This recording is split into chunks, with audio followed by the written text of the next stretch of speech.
Assalamualaikum warahmatullahi wabarakatuh. Alhamdulillah, kita bersyukur kepada Allah. Kita memuji Allah Subhanahu wa ta'ala dan mengagungkan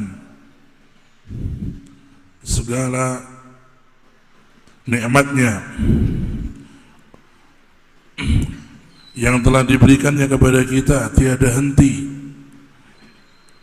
tidak berjalan satu menit, satu detik kecuali kita dalam genangan nikmat Allah. Nikmat sehat, nikmat selamat, nikmat hidayah, nikmat iman, nikmat Islam, terutama nikmat yang sedang kita nikmati, nikmat majelis ilmu. Kebanyakan orang menganggap nikmat itu kalau makanan, kalau pakaian, kalau kendaraan. Padahal yang namanya bisa ngaji, nikmat. Bisa ke masjid, nikmat.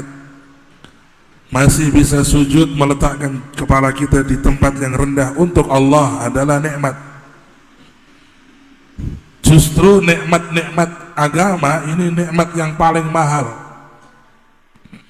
Justru nikmat-nikmat kita dimudahkan untuk ibadah, atau ke masjid, atau kita baca Quran, atau dimudahkan kita bersedekah atau majlis ta'lim. Ini nikmat yang lebih mahal daripada nikmat-nikmat dunia yang berupa makanan, pakaian, berupa kesenangan-kesenangan duniawi yang sementara. Karena nikmat-nikmat agama ini tidak diberikan kepada semua orang, justru diberikan kepada orang-orang khusus saja. Justru hanya diberikan kepada orang-orang yang spesial di sisi Allah Subhanahu wa ta'ala. Kalau nikmat makanan, minuman, Allah memberikannya kepada siapapun, mau mukmin mau kafir dapat. Orang yang mukmin sujud, sholat, iman kepada Allah dapat makan, orang kafir dapat juga. Nikmat sandang, pakaian, kendaraan, orang yang muslim dapat, non muslim dapat. Orang yang ibadah dengan orang yang maksiat sama-sama dapat. Itu sebabnya dianggap sebagai nikmat yang umum, nikmat yang tidak khusus. Itu nikmat dunia, nikmat umum. Innallaha yu'ti dunya liman yuhib wa liman la yuhib. Allah itu memberikan nikmat dunia kepada manusia semua, yang mukmin, yang kafir, yang dicintai, yang dimurkai, semua dikasih makan. Orang yang paling durjana di dunia ini, Fir'aun, dikasih makan sama Allah. Orang yang paling sombong di zaman Nabi, Abu Jahal, dikasih makan oleh Allah. Itu dikasih makan semua. Kalau nikmat dunia semua dikasih makan.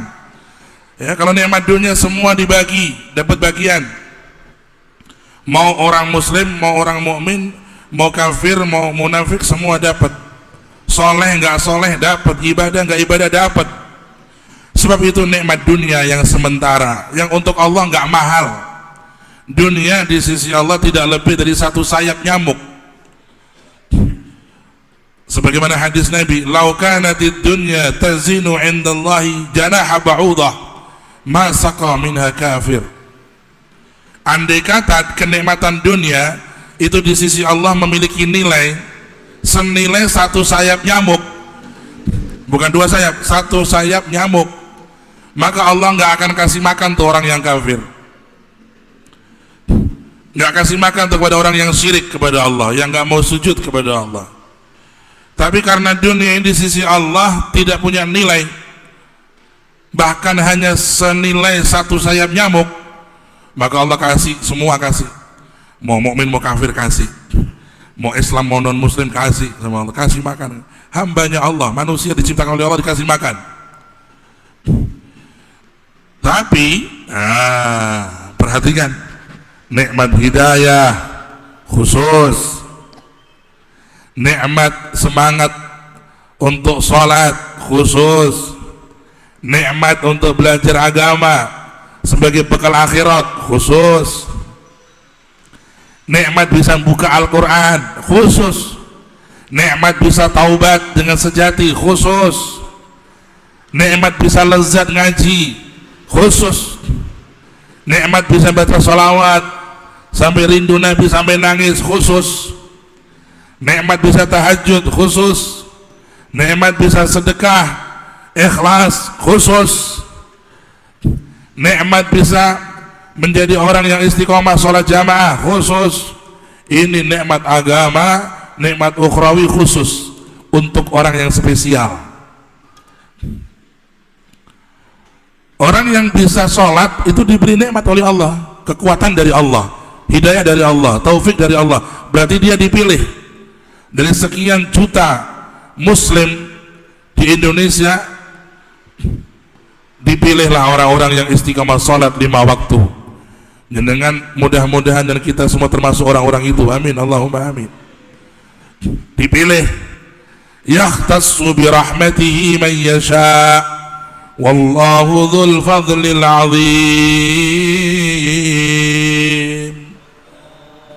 Allah mengkhususkan dengan anugerahnya, Allah mengkhususkan orang-orang yang dipilihnya. Berarti ada yang nggak dipilih dong, kan Allah mengkhususkan orang-orang yang dipilihnya, berarti ada yang nggak dipilih. Banyak yang nggak dipilih untuk sholat juga banyak, berlalu hari demi hari nggak sholat, berlalu waktu demi waktu nggak sholat, bahkan Jumatan ditinggal. Padahal kata Nabi dalam hadis, man taraka thalatha Jum'at taba'allahu ala qalbih, barang siapa yang meninggalkan salat Jumat 3 kali, maka Allah menyetempel hatinya setempel munafik, wal'iyadzu billah. Berlalu hari demi hari enggak salat, la haula wala quwata illa billah. Yang dikatakan oleh Nabi, man taraka shalah khusira yaumal qiyamah ma'a Fir'aun wa Haman wa Qarun wa Ubay bin Khalaf. Barang siapa yang meninggalkan salat, maka dia di hari kiamat dikumpulin dengan Fir'aun. Satu letting tuh. Kenapa? Karena Fir'aun gak mau salat juga, akibat kesombongan. Dengan sebagai raja dia sombong, masa saya raja salat meletakkan jidat ke bawah, malu, gengsi. Ada orang nggak mau sholat, tendensinya itu sombong. Ada orang nggak mau sholat, tendensinya itu dia malu meletakkan kepalanya di bawah, terlalu sombong. Ini kelompok Fir'aun nih. Kata Nabi begitu.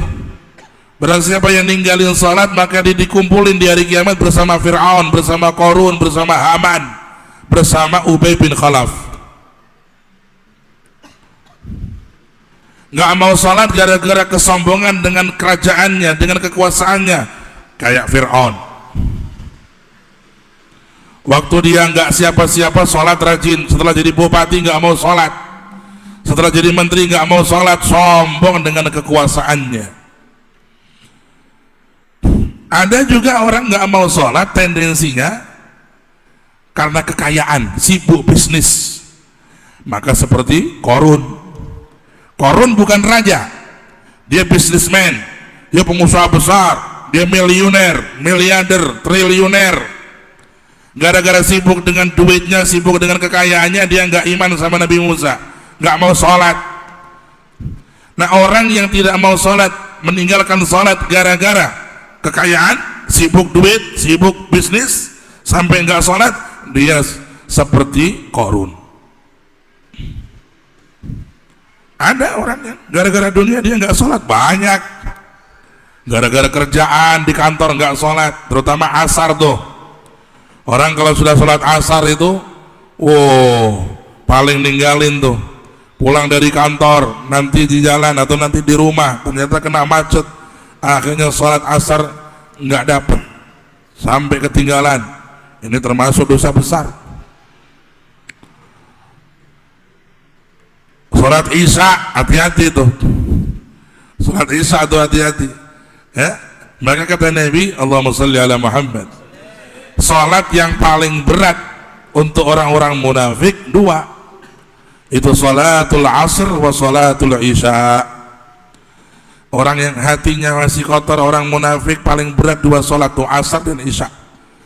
Maka kita mohon kepada Allah, mudah-mudahan kita bukan termasuk orang-orang yang munafik, amin Allahumma, yang dibantu oleh Allah untuk istiqamah isya dan asar, amin Allahumma, dan semua salat yang wajib, amin Allahumma, amin ya rabbal alamin. Bapak Ibu rahimakumullah, jadi ada orang gak sholat karena tendensi sibuk dunia, korun, itu kelasnya korun tuh. Ada orang gak sholat bukan raja, bukan bisnismen, dia tendensinya manut bos, penjilat, namanya Haman. Haman itu bukan raja, dia juga bukan miliuner, triliuner, ekonom, bukan pengusaha, bukan. Dia karena punya jabatan sebagai tangan kanannya Fir'aun. Dia nggak mau sholat gara-gara bosnya nggak sholat. Kalau bosnya sholat dia mau sholat, kalau bosnya kafir dia ikut kafir. Ini orang yang penjilat, ikut-ikutan nggak pakai prinsip. Ada orang ninggal sholat gara-gara bos di kantor nggak sholat, ngelarang dia sholat, atau tempat kerjanya nggak ngasih kesempatan sholat, dia nggak sholat. Ini kayak Haman nih, Haman. Maka kita jangan gampang-gampang asal kerja di suatu tempat yang di situ kita sulit untuk sholat, atau dipepet-pepetkan waktunya, disempit-sempitkan. Ada sebagian PT-PT itu mereka tidak memfasilitasi karyawan-karyawan untuk sholat. Mungkin tempat sholatnya kecil dengan sekian karyawan yang banyak jumlahnya, sehingga orang-orang sulit sholat, dan orang yang imannya lemah dengan mudah suka, tempatnya nggak ada, wudunya repot, akhirnya nggak sholat. Nah, tempat-tempat yang semacam itu nggak berkah. Untuk apa kita dapat gaji 2 juta, 3 juta, atau mungkin 10 juta tapi kita nggak sholat? Demi Allah, kerugiannya lebih besar daripada keuntungannya. Kita kehilangan kita mendapatkan dunia yang fana dan sementara, dan kita kehilangan surga yang abadi dan kekal selamanya. Karena itu penting kalau kita punya anak mau cari kerjaan, dikasih batasan-batasan. Asal tempatnya bisa sholat, nak, kamu bisa sholat, bisa jaga agamamu, silakan. Tapi kalau sudah di situ sudah sulit sholat, dipersulit, dipersempit, dan ada intrik-intrik dan insinuasi untuk merobek akidahmu, Islammu, maka jangan kamu bekerja di situ. Allah Maha Kaya, memberikan rezeki kepada hamba-hambanya yang istiqomah. Allah Maha Kuasa, mendatangkan rezeki dengan yang tidak disangka-sangka.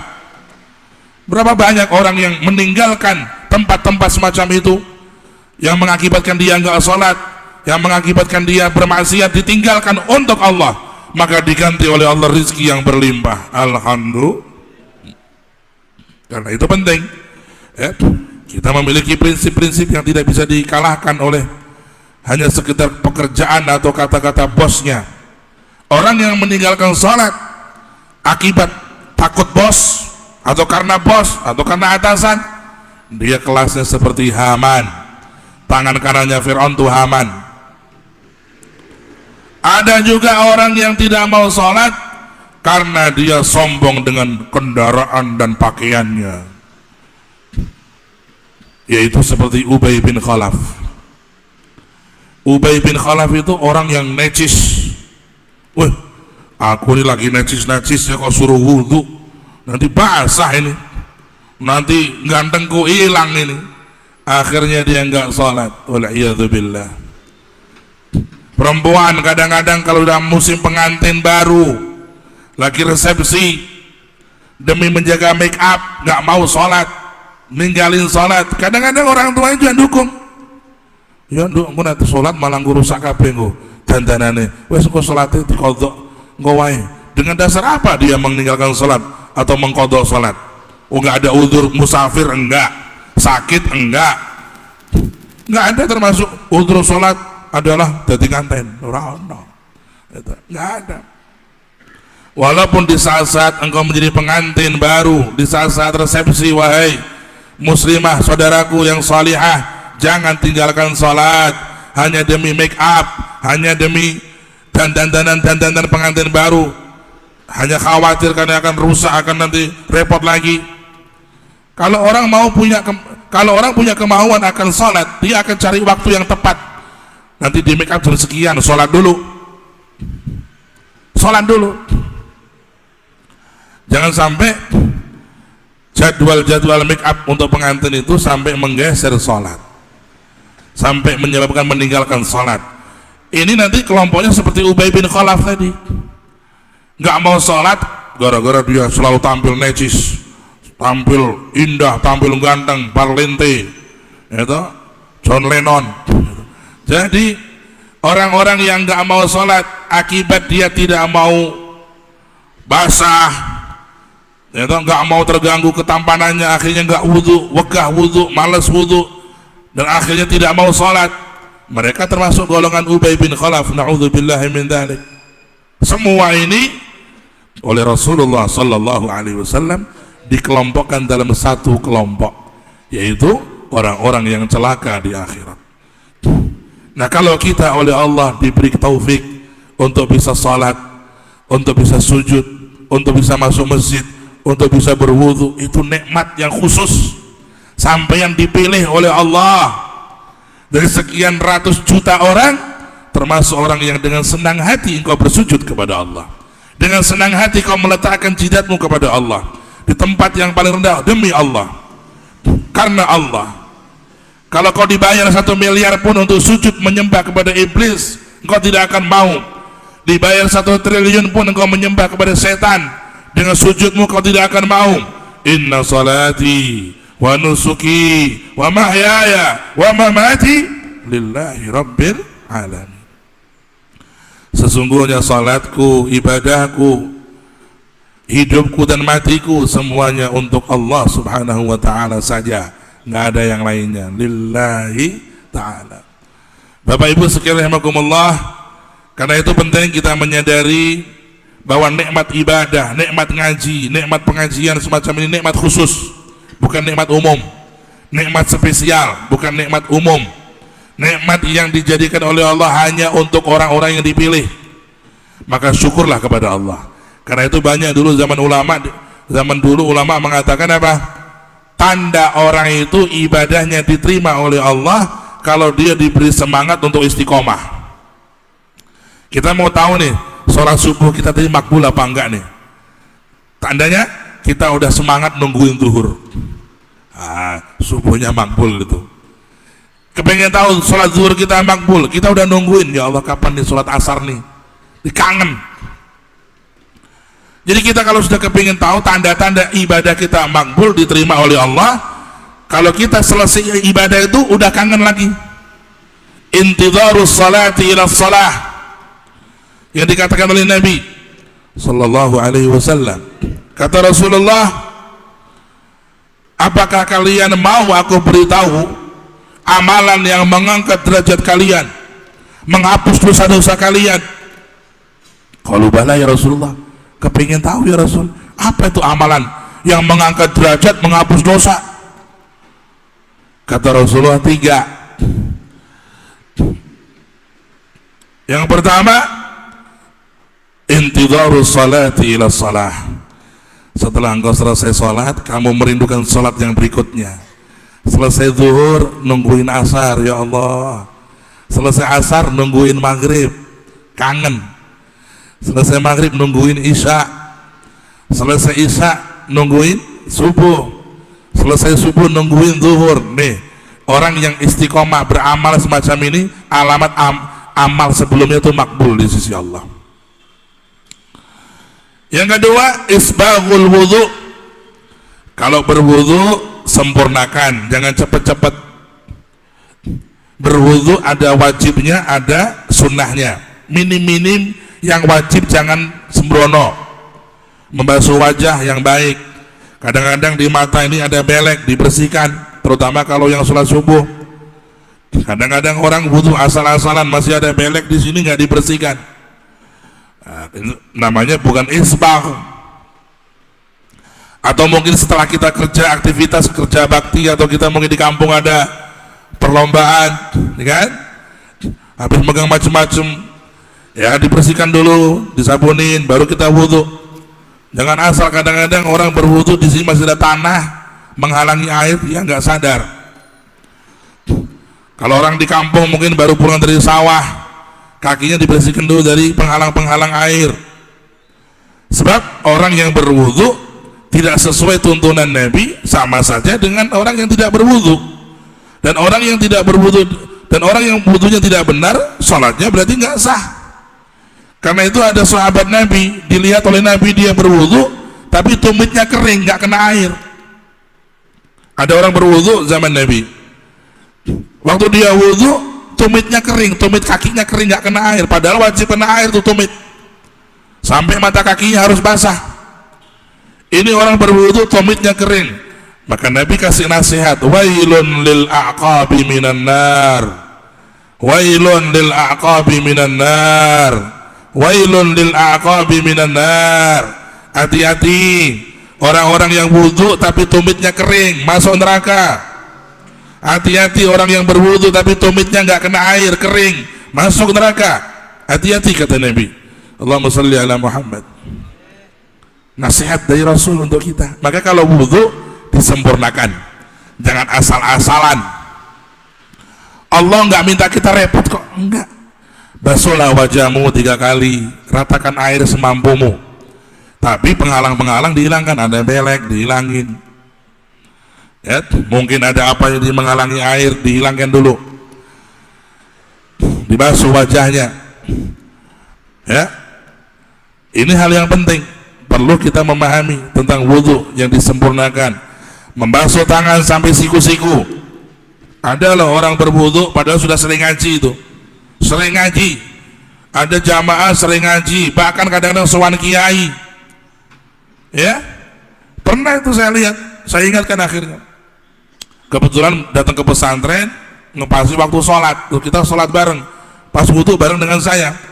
Itu wudunya hanya separuh sini, separuh lengan nih, basuh tangan sampai segini doang. Ini kan nggak sah. Sekian lama dia berwudu caranya begitu, itu wudunya nggak bener. Kalau nggak bener wudunya, nggak bener sholatnya dong. Nah, kan berabe itu, menyangka beramal sudah bener, ternyata salah. Makanya pentingnya ilmu. Kalau berwudu wajib membasuh sampai siku-siku, sampai sini siku-siku nih. Bahkan sebagai ulama lebih atas dari siku-siku dikit, tambah dikit. Nah, ini ilmu penting. Ya, ilmu untuk amal, ilmu untuk sahnya ibadah ini paling penting. Dan saya sangat-sangat apresiasi, ya, dan saya berikan dukungan kalau ada ulama, kiai atau ustaz atau amir masjid. Ya, kalau ada pengajian-pengajian yang singkat-singkat 10 menit, ya, tiap habis subuh itu selalu diingetin masalah cara wudhu, cara sholat, cara wudhu, cara sholat itu penting itu. Nggak usah bahas yang dur-dur, masalah tasawuf, masalah ikhlas, masalah wali. Waduh, keduren niku. Bahas bab wudhurin, wudhu sing bener niku pripun dijelaske. Ben minggu diulang-ulang, ben gak lali wong niku. Rukun sholat banyak jamaah kita masih belum kena itu. Cara sholat, ya, penting takmir masjid itu tiap habis subuh ada kultum 10 menit bab sholat dibacanya. Sholat itu harus takbir, membaca takbiratul ihram, Allahu Akbar. Berkali-kali saya ingatkan, orang kalau takbiratul ihram banyak yang nggak melafatkan, tuh salah itu. Orang kalau takbiratul ihram yang wajib itu melafatkan, bukan tangannya diangkat. Mengangkat tangan tuh sunnah, Pak. Jenengan umpamanya betul ngangkat tangan tapi melafatkan takbirnya sah. Usolli fardhu dzuhri arba rakaatin ma'muman, Allahu Akbar. Tangannya gini tok, betul ngangeten, sah. Tapi kalau jenengan hanya mengangkat tangan petentengan, ning lambene ora obah, ora ana suarane, malah salate ora sah. Sebab melafatkan takbir hukumnya wajib, dan itu semua madhab, semua madhab. Kalau ada yang meringankan, saya minta kasih yang ringan-ringan. Kalau paling seneng kayak ringan-ringan itu. Tapi ini karena semua mazhab, maka tidak ada pengecualian. Yang namanya takbiratul ihram itu wajib dilafatkan. Harus ada suaranya. Harus ada suaranya. Saya ingatkan lagi, harus ada suaranya. Allahu Akbar. Itu kalau makmum. Allahu Akbar. Imamnya keras, Allahu Akbar. Kalau makmum, Allahu Akbar. Harus ada suara. Banyak orang sholat itu kalau takbiratul ihram salah, pertentangan mau tangannya wae. Ininya nggak ngomong apa-apa, nggak lafaz apa-apa, salah. Berkali-kali saya ingatkan di berbagai majelis karena saya sayang jenengan. Ya, tuntunan Nabi, Allahumma sholli ala Muhammad. Orang kalau sholat wajib mengawalinya dengan takbiratul ihram yang dilafatkan, diucapkan dengan suara, bukan dengan di hati atau di pikiran, bukan. Tolong diperhatikan, ini penting untuk keabsahan ibadah kita. Jangan sampai nanti kita menyangka sudah sholat, ternyata sholat kita nggak sah. Ya, ini 4 madhab, semua madhab, Asy-Syafi'iyah, wal Malikiyah, wal Hanafiyah, wal Hambaliyah, semua. Nah, jadi penting imam-imam ya itu mengusahakan sebagai bentuk sayang kepada umat dan sebagai amanah dia kepada Allah, sering tuh ngulang-ngulang bab sholat kepada umat nih, cara sholat yang benar, cara wudhu yang benar, kultum ditekankan masalah itu. Udah nggak usah bahas yang aneh-aneh deh, bahas macam-macam khilaf ulama, masalah bid'ah, masalah sunnah, kedawan. Itu masalah sholat dulu sama wudhu yang kita lakukan ini kita jalankan. Saudara-saudara, jadi kembali kepada tema tadi ya, bahwa Rasulullah mengatakan ada 3 amalan yang dengan 3 amalan itu Allah menghapus dosa, mengangkat derajat. Ya, pertama apa? Isbaghul wudhu indal makari. Terutama di saat-saat kita dingin, merasakan capek, wudhunya yang baik. Jangan asal-asalan kalau wudhu. Ya. Wa kathratul khuta ilal masajid, dan banyak melangkah ke masjid, jalan kaki. Ini kata Rasulullah menghapus dosa, mengangkat derajat. Kalau sholat biasa Pak, setiap 1 langkah 70 kebaikan. 1 langkah nih, kalau dari rumah kita ke masjid sampai 100 langkah, 700 kali 100 sudah Masya Allah. Gitu. Bagaimana kita nyelengi dan nabung untuk pahala ini, apalagi kalau berjalan kaki untuk sholat Jumat. Ya, ini saya kasihnya hadiah nih, hadiah orang ngaji dapat hadiah, dapat door prize. Ya, ada amalan yang paling hebat, tidak ada amalan sehebat ini, tidak ada amalan sehebat ini, pahalanya maksudnya. Amalkan, kata Nabi, Allahumma sholli ala Muhammad. Barang siapa di hari Jumat dia mandi, berpakaian yang baik, berpakaian yang rapi, lalu dia berangkat ke masjid jalan kaki, nggak naik kendaraan, jalan kaki, lalu dia masuk ke masjid di shaf yang terdepan dan dia mendengarkan khutbah dengan baik, kemudian dia mengikuti sholat dengan baik, tidak ngomong, tidak bermain-main, maka dia mendapat pahala setiap 1 langkahnya bernilai ibadah 1 tahun. 1 langkah bernilai ibadah 1 tahun. Yang 1 tahun itu setiap malamnya qiyamul lail dan setiap siangnya puasa. 1 langkah mendapat pahala ibadah 1 tahun. Yang 1 tahun tadi ibadah tadi itu setiap malamnya engkau qiyamul lail, setiap siangnya engkau puasa. Allahu Akbar. Lah kalau 100 langkah berarti 100 tahun. Kalau 300 langkah 300 tahun. Ini pahala melebihi pahala Lailatul Qadar. Orang suka ngejar-ngejar Lailatul Qadar. Lailatul Qadar itu 80 tahun. Ini setiap Jumat Anda bisa dapatkan, bapak-bapak, ibu-ibu. Ibu-ibu kalau mau Jumatan boleh. Ya. Bapak-bapak ini paling penting. Kalau hari Jumat usahakan kita tuh spesialkan. Wah, Jumat rumahnya dari masjid 500 meter, 300 meter, jalan kaki. Setiap 1 langkah pahala ibadah 1 tahun. Yang 1 tahun itu penuh dengan qiyamul lail setiap malamnya dan puasa siangnya. Sampean setahun penuh, tiap malam tahajud, tiap malam, tiap siang puasa, 1 tahun nih. bisa diraih pahala itu dengan satu langkah menuju masjid untuk Jumatan, tapi dengan syarat mandi, bersih-bersih, wudhu di rumah, lalu dia berpakaian yang rapi, yang baik, ke masjidnya jalan kaki, nggak naik kendaraan, melaku, melampah sampai masjid. Dia masuk ke shaf yang paling awal, kemudian mendengarkan khutbah dengan baik, sholat dengan baik, tidak bermain-main, tidak sampai tidur atau sampai dia ngomong yang nggak ada gunanya. Ini pahala yang paling besar di dalam agama. Kalau ada orang tanya, ibadah yang paling gede ganjaran ini, hadis yang paling sahih, ya, hadis yang sahih yang menjelaskan tentang amal yang paling hebat dalam agama, wis paling top nih, gak ada sing liyane niku, sing ngalahke mboten wonten niku. Dan itu tiap Jumat loh. Pemainnya Jumatane nang Mekah, wah paling top mulai nih. Itu satu langkah seperti ibadah setahun yang penuh dengan qiyamul lail dan puasa siangnya. Setahun, satu langkah setahun. Itu kalau selain Mekah Madinah. Kalau di Mekah Madinah satu langkahnya seperti ibadah satu tahun dilipatkan 100.000. Karena di Mekah itu setiap amal berlipat 100.000. Berarti satu langkah menuju Jumatan di Masjidil Haram itu bernilai seperti 100.000 tahun. Satu langkah. Dua langkah 200.000 tahun. Tiga langkah 300.000 tahun. Yang selama 100 tahunnya itu, 100.000 tahunnya itu engkau ibadah terus, tahajud tiap malam dan puasa siangnya. Allahu Akbar. Maka dengan ini kita paham, oh berarti Jumat ini kita tunggu-tunggu nih, ya. Besok Jumatan saya mau mengamalkan hadis ini. Belum pernah saya mengamalkan hadis yang paling hebat nih.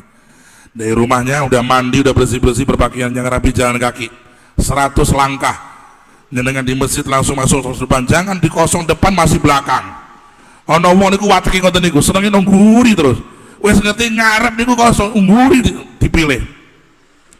Ada yang kosong depan, maju ke depan. Itu namanya orang semangat kepada Allah, semangat Allah, semangat kepada dia. Jangan suka kita sholat wis ngerti ngarep mau kosong, kita milih di belakang. Itu makruh syadid, sangat dibenci oleh Allah. Nggak semangat kita, ya. Kita harus semangat dalam sholat jamaah. Jangan sampai ada yang kosong kita di belakang, depannya padahal kosong. Allah nggak suka dengan orang kayak gitu tuh, ya. Jumat besok itu cobain tuh hadis tuh. Satu Jumat kita bisa melangkah 100 langkah atau 200 langkah ke masjid. Udah mandi dulu, udah wudhu dulu, ya, ke masjid jalan. Sampai ke masjid, sholat tahiyatul masjid, langsung duduk di paling depan yang kosong. Kemudian nunggu khutbah, nunggu sholat sampai selesai dengan baik. Nggak ngomong yang aneh-aneh, nggak ngomong maksiat, dan tidak bermain-main, tidak tidur. Pahalanya nggak tanggung-tanggung, Pak. Pahalanya nggak kecil.